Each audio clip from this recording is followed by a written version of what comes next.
जय हिंद दोस्तों, आप सभी का स्वागत है कामयाब जीएस चैनल में। दोस्तों, आज की इस वीडियो में हम लोग जीके जीएस के मोस्ट इम्पॉर्टेंट क्वेश्चन को पढ़ने वाले हैं। तो चलिए शुरू करते हैं। आज का हमारा पहला प्रश्न है, प्रसिद्ध उपन्यास आनंद मठ मूल रूप से किस भाषा में लिखा गया है? हिंदी, संस्कृत, बंगाली, उड़िया। तो प्यारे साथियों, याद रखना, आनंद मठ जो है यह मूल रूप से बंगाली भाषा में लिखा गया है। ऑप्शन सी सही हो जाएगा इस प्रश्न का। नेक्स्ट क्वेश्चन, स्वामी विवेकानंद ने वर्ष में रामकृष्ण मिशन की स्थापना की थी। ठीक, स्वामी विवेकानंद किस वर्ष में जो है रामकृष्ण मिशन की स्थापना की थी? बताइए इसका सही आंसर क्या होगा। दोस्तों, अगर आपको किसी भी प्रश्न का आंसर पता हो तो आप लोग उसे कमेंट बॉक्स में ज़रूर बताएंगे। देखिए, इस प्रश्न का सही जवाब ऑप्शन बी होगा 1897। नेक्स्ट क्वेश्चन है, निम्नलिखित में से किस अधिवेशन में कांग्रेस दो गुटों में विभाजित हो गई? तो कांग्रेस जो है दो गुटों में विभाजित हुआ था साथियों, यह 1907 का सूरत अधिवेशन में। ऑप्शन सी सही हो जाएगा इस प्रश्न का, आप इसे याद रखेंगे। नेक्स्ट क्वेश्चन देखते हैं, 14वीं शताब्दी के मध्य भारत में सतनामी आंदोलन की स्थापना किसने की थी? हरिदास ठाकुर, केशव चंद्र सेन, नारायण गुरु, गुरु घसीदास। बताइए इसका सही जवाब क्या होगा। तो इसका सही जवाब ऑप्शन डी होगा, गुरु घासीदास।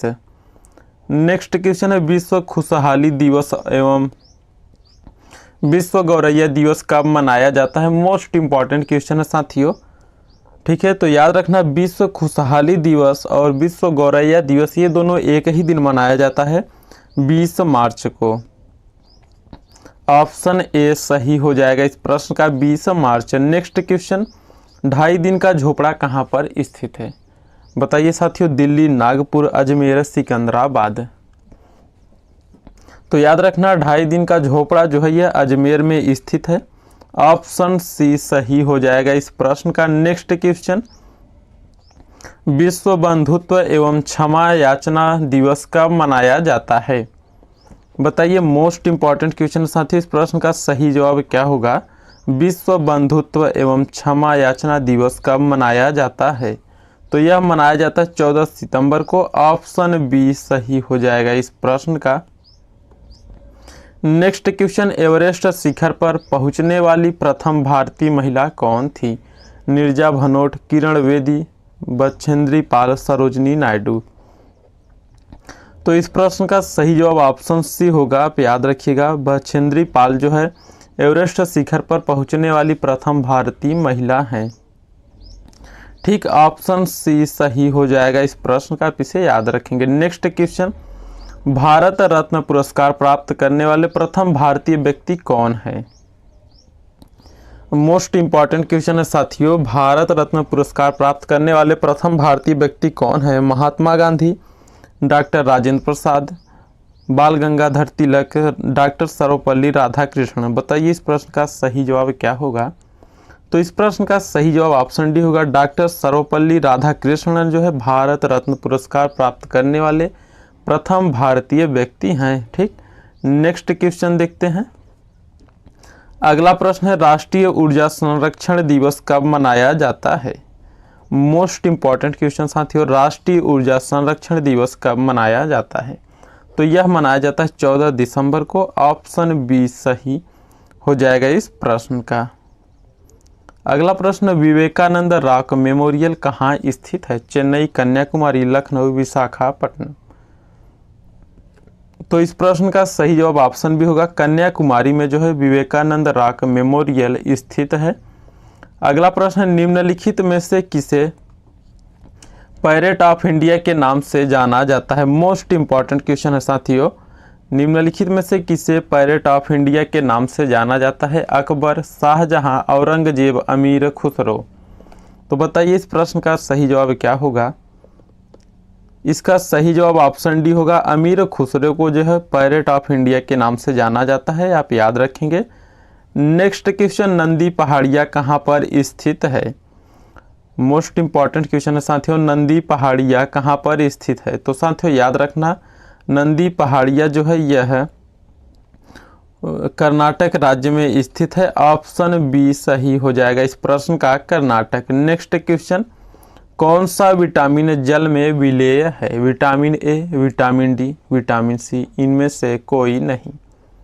तो प्यारे साथियों, इस प्रश्न का सही जवाब ऑप्शन सी होगा। विटामिन सी जो है जल में विलेय है। ऑप्शन सी सही हो जाएगा इस प्रश्न का। नेक्स्ट क्वेश्चन है, काकोरी षड्यंत्र केस किस वर्ष हुआ था? मोस्ट इंपॉर्टेंट प्रश्न साथियों, काकोरी षड्यंत्र केस जो है यह 9 अगस्त 1925 को हुआ था। आप याद रखेंगे पूरा डेट, 9 अगस्त 1925 है। ऑप्शन ए सही हो जाएगा इस प्रश्न का। अगला प्रश्न देखते हैं, फिल्म सलाहकार बोर्ड की स्थापना किस वर्ष की गई? वेरी वेरी इंपॉर्टेंट प्रश्न है। फिल्म सलाहकार बोर्ड की स्थापना साथियों जो है वर्ष 1961 में किया गया था। ऑप्शन सी सही हो जाएगा इस प्रश्न का। नेक्स्ट क्वेश्चन है, यक्षगान लोक नृत्य किस राज्य से संबंधित है?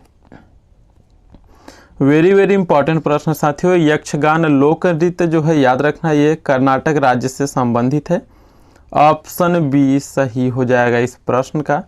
नेक्स्ट क्वेश्चन, गांधी इरविन समझौते पर हस्ताक्षर कब किए गए थे? ठीक, तो देखिए ये मोस्ट इंपॉर्टेंट प्रश्न साथियों, याद रखना इस प्रश्न को। गांधी इरविन समझौते पर हस्ताक्षर जो है 5 मार्च 1931 को किए गए थे। ऑप्शन डी सही हो जाएगा इस प्रश्न का, 5 मार्च 1931। नेक्स्ट क्वेश्चन, भारत का कौन सा राज्य सोयाबीन का सबसे बड़ा उत्पादक है? वेरी वेरी इंपॉर्टेंट प्रश्न साथियों, भारत का कौन सा राज्य सोयाबीन का सबसे बड़ा उत्पादक राज्य है? तो याद रखना सोयाबीन का सबसे बड़ा उत्पादक राज्य मध्य प्रदेश है। ऑप्शन ए सही हो जाएगा इस प्रश्न का, मध्य प्रदेश। नेक्स्ट क्वेश्चन, अशोक के शिलालेखों को सर्वप्रथम किसने पढ़ा था? वेरी वेरी इंपॉर्टेंट प्रश्न। और साथियों, अगर आपको किसी भी प्रश्न का आंसर पता हो तो आप लोग उसे ज़रूर बताना, और वीडियो अच्छा लग रहा हो तो आप लोग इसे लाइक करें, शेयर करें और इस चैनल को सब्सक्राइब जरूर करना।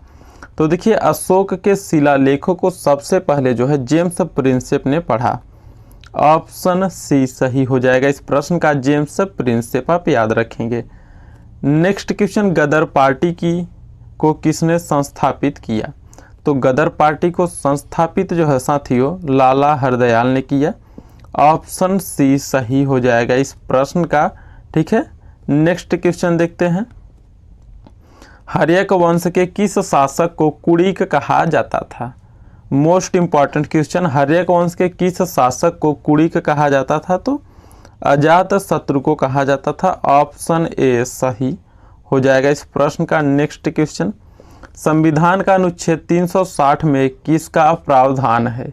मोस्ट इंपॉर्टेंट क्वेश्चन है साथियों, बताइए संविधान का अनुच्छेद 360 में किसका प्रावधान है? तो याद रखना संविधान का अनुच्छेद 360 में जो है वित्तीय आपात स्थिति लागू करने का जो है प्रावधान है, आप इसे याद रखिएगा। नेक्स्ट क्वेश्चन देखते हैं, भारत में चाय और कॉफ़ी की फसलों के किस श्रेणी में आती है? तो देखिए, चाय और कॉफ़ी की जो फसल होती है यह वृक्षारोपण फसलों की श्रेणी में आती है।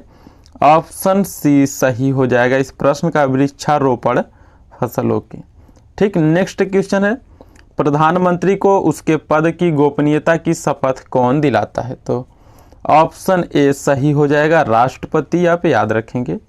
नेक्स्ट क्वेश्चन, डोगरी भाषा किस राज्य में बोली जाती है? मोस्ट इंपॉर्टेंट क्वेश्चन साथियों, डोगरी भाषा किस राज्य में बोली जाती है? तो याद रखना जम्मू कश्मीर में जो है डोगरी भाषा बोली जाती है। ऑप्शन बी सही हो जाएगा इस प्रश्न का। नेक्स्ट क्वेश्चन, प्रसिद्ध गोलकुंडा किला किस राज्य में स्थित है? बिहार, कर्नाटक, तेलंगाना, मध्य प्रदेश। तो इसका सही जवाब ऑप्शन सी होगा, तेलंगाना में जो है प्रसिद्ध गोलकुंडा किला स्थित है। नेक्स्ट क्वेश्चन है, आनंद मठ उपन्यास के लेखक कौन है?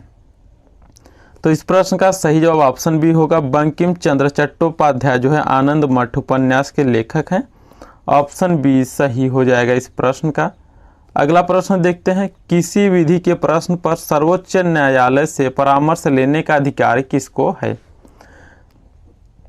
राष्ट्रपति, उपराष्ट्रपति, प्रधानमंत्री, इनमें से कोई नहीं। तो बताइए इस प्रश्न का सही जवाब क्या होगा। तो साथियों इसका सही जवाब ऑप्शन में होगा राष्ट्रपति। किसी विधि के प्रश्न पर सर्वोच्च न्यायालय से परामर्श लेने का अधिकार जो है यह भारत के राष्ट्रपति को है। ऑप्शन ए सही हो जाएगा इस प्रश्न का। नेक्स्ट क्वेश्चन है, किस नदी को दक्षिण गंगा के नाम से जाना जाता है। मोस्ट इंपॉर्टेंट क्वेश्चन, किस नदी को दक्षिण गंगा के नाम से जाना जाता है। यमुना, गोदावरी, सरस्वती, ब्रह्मपुत्र।